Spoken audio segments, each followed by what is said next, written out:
안녕하십니까. 배정한자풀이 9번째 시간입니다. 여러분 참 여기까지 오느라고 애쓰고 있네요.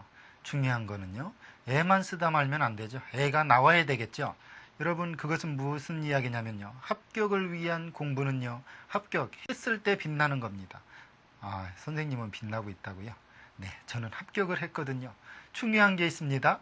여러분들한테 한자는 제가 늘 강조하는 조립의 도구일 뿐이라는 것, 그것만 잊지 말고 계속해서 조립하는 과정을 눈여겨보시고 이야기를 만들어내십시오. 저와 똑같이 일치하지 않는 이야기라도 좋습니다. 그렇지만 그 이야기가 될 때 여러분은 한자가 수월하게, 소위 말하면 다시 기억날 수 있는 거리를 마련하게 되죠. 그러면 그 거리, 첫 번째 글자 한번 같이 보도록 하죠. 첫 번째 글자, 계집녀 옆에 또우네요. 이 또우는 손이라고 그랬죠. 손은 일을 또 하고 또 한다 해서 또우로 쓰인 글자죠. 즉, 손으로 노동을 하는 여자라는 데서 이게 종이라는 뜻으로 쓰였습니다. 그래서 종로자죠. 그런데 원래 이게 후세에는요, 남녀 구별은 없었지만 후세, 소위 말하면 그 고려말 조선초로 오면서 이것은 주로 남자 종을 노라고 그랬습니다. 그럼 여자 종은 뭐냐? 이쪽에 나오죠. 여종비라는 글자가 있습니다. 노비, 남자 종과 여자 종을 노비라고 그러죠. 그러니까 원래 계집녀가 들어간 것은 뭐냐? 남자들은 사냥을 하러 가기 때문에 그 여기다 남자, 사내남자를 넣을 수가 없죠. 즉 뭐냐? 여자가 또 손으로 일을 해서 전체적인 종처럼 표현했다가 나중에는 그냥 남자 종으로 쓰이고 여자 종은 이처럼 만들자, 이렇게 된 겁니다. 노복, 노비. 그러니까요, 결국엔 처음에는 종로자가 남녀의 구별이 없었다는 거죠. 그러다가 후세 사람들이 남자 종도 필요하고 여자 종도 필요하니까 분류를 해서 만들어놨습니다. 그래서 계집녀 옆에 낮을 비자를 넣어놓고서 이것은 여종이다 해서 여종비로 쓰이게 된 겁니다. 그러면 또 다른 글자 보도록 하죠.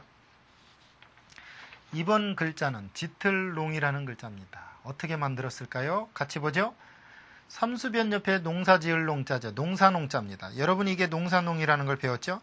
농부가 힘써서 논에 물을 대는 때는 안개가 짙고 이슬이 많은 아침이라 해서 안개가 짙은 아침이다. 그래서 짙을농이라고 하자 해서 짙을농자가 됐습니다. 우리 농담, 짙고 맑고, 농밀, 그 다음 농액, 아주 엑기스를 농액이라고 하겠죠. 짙을농이라는 것은요, 음은 농사농을 땄지만 의미는 농부가 자기 논에 물을 대는 이른 아침에 안개 낀 그 새벽에 어떤 짙은 안개, 거기에서 힌트를 얻어서 짙다라는 표현을 짙을농이라는 글자로 만들어낸 거죠. 그러니까 어원을 보면요, 결국 농사 짓는 어떤 자연의 환경 속에서 만들어낸 겁니다. 한자는요, 가장 자연적이면서도 가장 과학적이고요, 가장 철학적입니다. 그런 의미에서 자연 속으로 돌아갈 때 여러분이 가장 과학적일 수 있다는 얘기죠. 또 다른 글자 보겠습니다. 이번 글자는 번뇌할 뇌자입니다. 고뇌, 또 뭔가 번잡한 생각을 하는 그런 것을 번뇌한다고 표현하는데, 그 번뇌를 과연 어떻게 만들었을까요? 같이 보도록 하죠. 마음심 옆에 이것은 내천의 변형, 개미허리요라고도 하고 내천의 형태고요. 이건 정수리, 이마의 형태라고도 하고 또 논에 있는 어떤 물이 짝짝 갈라진 형태라고도 하죠. 그러니까 비가 오지 않아 가지고서 바짝 마른 농작물을 보는 마음은 괴롭다 해서 이것이 번뇌할 뇌, 괴로울 뇌자가 된 겁니다. 번뇌스러운 거죠. 즉 비가 오지 않아서 마음속과 머리로 고민하는 것, 그것이 번뇌죠. 그래서 이것을 번뇌할 뇌라고 한 겁니다. 고뇌, 번뇌. 결국은요, 옛날에 하늘이 내리는 비로 농사를 짓던 상황에서는 하늘이 비를 내리지 않는다는 것은 굉장한 고민거리입니다. 이것이 번뇌하게 만들었죠. 번뇌할 뇌자는 그래서 만들어진 글자입니다. 결국은요, 사람은요, 자연이 주는 혜택을 받으면서 삽니다. 그 자연이 주는 혜택이 올바르지 않을 때 번뇌했다는 거죠. 지금은요, 많이 벌기 위해서 번뇌하지만 옛날에는 자연답지 못해지는 것을 번뇌했다는 얘기죠. 또 다른 글자 보도록 하겠습니다. 이번 글자는 머리골, 머리에 있는 골래자, 뇌뇌자입니다. 같이 보도록 하죠. 이것은 몸이죠. 몸 중에서 물이 흐르듯 쉼없이 생각이 이어지는 정수리 부분이 있는 것이 뭐냐? 뇌다 해서 이것을 머리골뇌 또는 골뇌 또는 뇌뇌 한자입니다. 우리 뇌리에 무슨 생각이 스치고 지나가다, 뇌리, 두뇌 이럴 때 쓰는 거예요. 뇌사 상태에 빠지다 할 때 이 뇌는 결국 무슨 얘기입니까? 머리골뇌 또는 골뇌, 뇌뇌라는 글자입니다. 여러분 골이 다 있죠? 골이 비었다면 생각이 없다는 얘기니까요. 골은 다 있습니다. 즉 뇌가 다 있다는 얘기죠. 생각을 쉼 없이 하십시오. 물이 흐르듯. 그것이 뇌의 작용입니다. 또 다른 글자 보도록 할까요? 이번 글자는 지능리라는 글자네요. 같이 보도록 하죠. 이것은 삼수고요. 이건 여승리자입니다. 여승은요, 세상에 잡다한 경험을 싫어하거나 또는 번잡한 것을 벗어난 사람들이죠. 이걸 진흙이라고 표현한 거죠. 물과 흙이 섞여서 진흙이라는 의미로 진흙리자가 된 겁니다. 사실은 이 음에 니를 갖다 놓고 그 물과 섞여 있는 흙을 표현하다 보니까 진흙이라는 글자가 된 거죠. 우리 금리, 그 다음에 운리, 니구 할 때 이 이구는요, 진흙 구덩이를 이구라고 하죠. 사실은요, 진흙리자는 조금 어색한 해석입니다. 사실은 니라는 여승리의 음만을 빌어다가 앞에 있는 삼수변을 합쳐놓고서 즉 진흙덩이 같은 어떠한 상황 속을 고스란히 담아내자 해서 진흙리자가 된 거거든요. 또 다른 글자 보도록 하죠. 이번 글자는 차다라고도 하고 차라고도 하는 글자입니다. 같이 보죠. 이것은 풀이죠. 이것은 사람인이고요. 이건 나무죠. 즉 무슨 이야기냐. 풀 또는 나무 중에서 잎을 다려서 사람들이 마실 수 있는 게 뭐냐? 차다 해서 이것이 차다라는 글자입니다. 예, 차다. 그래서 차다자입니다. 우리 다과회 할 때 다과, 차다, 가일과 과자 과자죠. 그다음 다도 다방 할 때 쓰는 자입니다. 그런데 이게 설록차 할 때는 차차라는 글자로 음이 난다는 거예요. 음이 두 개로 나죠. 차다, 차차. 원래는 차다라는 음이 났다가 나중에는 차차라는 음가도 납니다. 설록차 할 때처럼요. 또 다른 글자 보도록 하겠습니다. 이번 글자는요. 여러분들에게 일상생활에서 많이 보았을 겁니다. 그러면서도 무슨 의미인지 잘 몰랐을 겁니다. 같이 볼까요? 지금 보니까요. 왠지 여러분이 수련할 때 많이 본 글자죠. 단 할 때 쓰는 글자니까요. 이게 무슨 자냐면 붉을단자입니다. 즉 이것은 광맥을 캐는, 즉 광석을 캐는 구덩이 밑바닥을 나타내고 그 구덩이 밑바닥에 어떻게 하나 있는 광석의 모양에서 그 광석이 붉은 기운을 낸다 해서 붉을단자입니다. 그런데 이 단자는요. 붉을단이긴 단이긴 하지만 중요한 건 붉을주나 붉을적이라는 어떤 붉다라는 개념보다 무언가 붉은 칠을 해서 널려있는 뜻이 더 강한 글자입니다. 우리 단장을 한다, 단청을 하다, 단풍이 들다 할 때 이것은 붉기는 붉은데 광맥이, 광석이 붉은 것처럼 붉다는 얘기죠. 사실은요. 어떤 광석을 캐기 위해서 밑바닥까지 들어가 있으며 그 밑바닥까지 어떤 광물이 있는데 그것이 붉은 것을 단이라고 한다는 거죠. 그러니까 단풍이 들든 또는 단장을 하든 근본까지도 단장을 한다. 붉을적이나 붉을주는요. 겉만 칠해지는 겁니다. 그러니까 단학을 공부한다는 것은 마음 밑바닥까지 광석을 캐듯이 마음 밑바닥까지 들어가야 되는 겁니다. 그러면요. 또 다른 글자 어떤 자가 있나 같이 볼까요?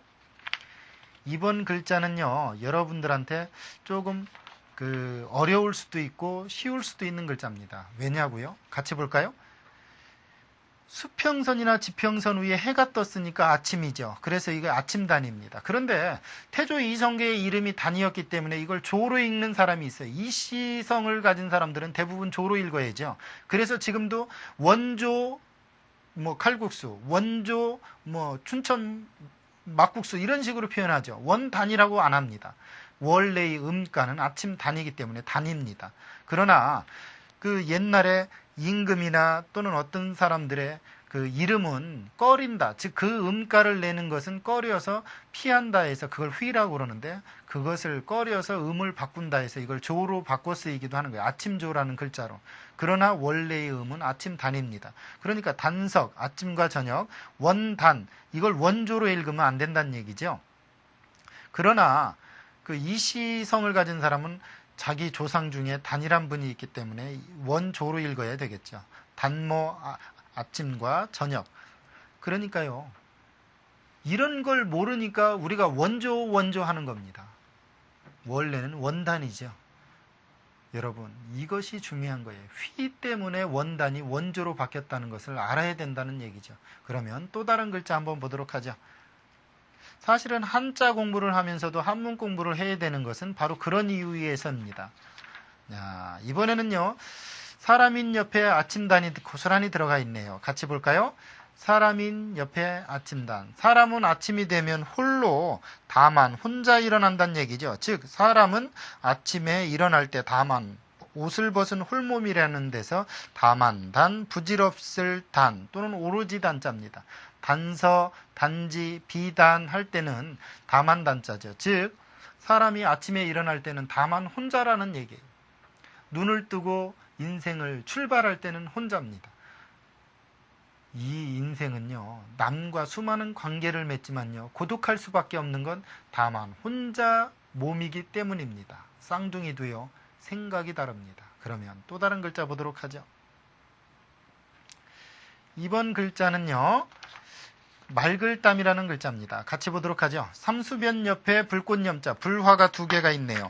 즉 무슨 이야기냐, 불꽃에 끓인 증류수니까 이것이 얼마나 맑겠습니까? 그래서 이것을 말글담이라고 하자. 그래서 말글담 또는 물글담 이런 글자가 됐습니다. 담수, 냉담, 아담하다 할 때 아담, 이 담은 결국에는 끓인 물처럼 맑은 것을 담이라고 한다는 얘기입니다. 그래서 우리가 무슨 맛이 담박하다, 담담하다, 그것은 묽다라는 얘기예요. 사실은요, 끓인 물이 무슨 맛이 있겠습니까? 생수가 맛이 있죠. 이것은 그래서 물글담, 말글담 이렇게 된 겁니다. 또 다른 글자 볼까요? 네, 이번 글자는요, 담이라는 음가가 나면서도 왠지 연못과 관계가 되어 있습니다. 같이 보죠. 삼수변 옆에 이 글자만 알아도 이 글자가 해석이 되는데요. 이 글자가 깊을 땀, 미칠 땀이라는 글자입니다. 깊을 땀자, 즉 물이 깊고 넓게 이르러서 고여 있는 것이 뭐냐? 그것은 연못이다 해서 연못담, 못담 이런 글자죠. 담면, 담사할 때 이 담은 연못이라는 것을 꼭 기억하시고요. 중요한 건 물이 넓게 고여 있는 것을 담이라고 한다는 것 잊지 마십시오. 그러면 또 다른 글자 한번 보도록 하죠. 이번 글자는 우리나라에서 만들어낸 글자입니다. 어떻게 만들었을까요? 같이 보도록 하죠. 물수 밑에 밭전이죠. 즉 이 글자는 우리나라에서 만들어낸 글자예요. 같이 볼까요? 물이 있는 밭이라 하여서 논답이다 해서 논답자입니다. 그러니까 옛날에 농경사회에서 물을 들이댄 밭이니까 논일 수밖에 없죠. 그래서 이걸 논답이라고 하자 해서 논답자입니다. 건답, 즉 말라있는 논이네요. 전답, 통틀어서 전답이라고 하죠. 즉 사람이 사는 터나 농사짓는 터를 한꺼번에 이르러 전답이라고 합니다. 그러니까요, 이 답자가 결국은 밭에 물을 대면 답이 되네요. 그러면 또 다른 글자 보도록 하겠습니다. 이번 글자는 논답자하고 비슷하지만 논답자가 아닙니다. 같이 보도록 하죠. 발종 옆에요. 이게 합할답이라는 글자입니다. 여기에 밭전이 아니고 나릴이죠. 이게 중요한 겁니다. 즉 무슨 얘기냐. 보리는 발로 밟아주는 것이 이치에 합당한 일이다 해서 합해지는 일이다 해서 이게 발불답자입니다. 즉 발로 그 보리는 밟아줘야 된다. 봄에 이 보리가 그 땅 위로 올라와서 뿌리가 들떠 있습니다. 그것을 밟아주는 것이 이치에 합하는 일이다 해서 발불답, 우리 답보, 답사 할 때는요, 전부 다 이 발불답자를 씁니다. 그렇기 때문에 발족이 들어갔죠. 발족이 들어가면 틀림없이 발과 관계가 되어 있습니다.